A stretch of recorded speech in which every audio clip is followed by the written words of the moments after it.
Welcome to the fall. Hello, I am Father Fred Edlifson, pastor of Our Lady of Lourdes Catholic Church in Arlington, Virginia. September 23rd is the fall equinox, and the days rapidly get shorter as we approach Christmas, which is not that far away.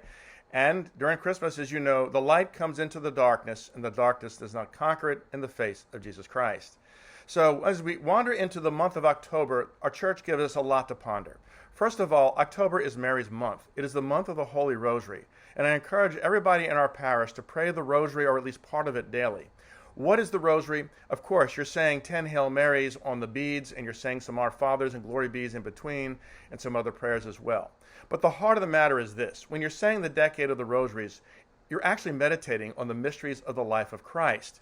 We have the joyful mysteries where we ponder the mysteries that surround Christ's birth at Christmas. Then we have the mysteries of light when we celebrate his revelation as the Son of God, such as, for example, at his baptism, the transfiguration, and his establishment of the Eucharist. Also, we have the sorrowful mysteries where we ponder his paschal mystery and his suffering and death that saves us from our sins. And finally, we have the glorious mysteries which celebrate the events surrounding of Easter, concluding with the crowning of Mary as Queen of Heaven and Earth. After all, she's assumed into heaven and sits at the right hand of Father in the glory of heaven. She precedes us also in the resurrection, as did Christ. So October is all about that, about contemplating Christ and all of the things he has done to save us in the Rosary as we say the Hail Marys. Also, the month of October celebrates two of my favorite saints, both Carmelite nuns. One is Saint Therese of Lisieux on October 1st, the great Carmelite nun who died in 1887. She's a doctor of the church, and her writings, her spiritual autobiography called The Story of a Soul, is a phenomenal spiritual read. I recommend everybody use that as spiritual reading.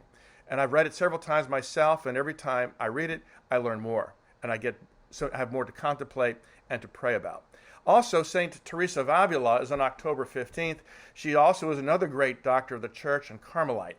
She has a lot of great insights into the mystical life. So her readings are a little on the heavy side, but they're also worth chewing on. It's worth a lifetime's worth of contemplation and good advice on the spiritual life.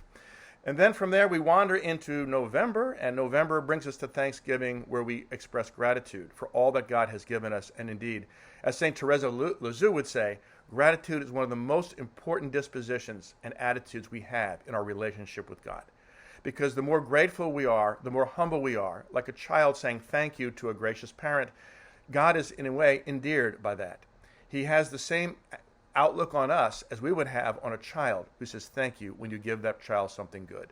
So during this time, let us ponder these mysteries. But another thing, November 1st is a holy day of obligation. It's All Saints' Day.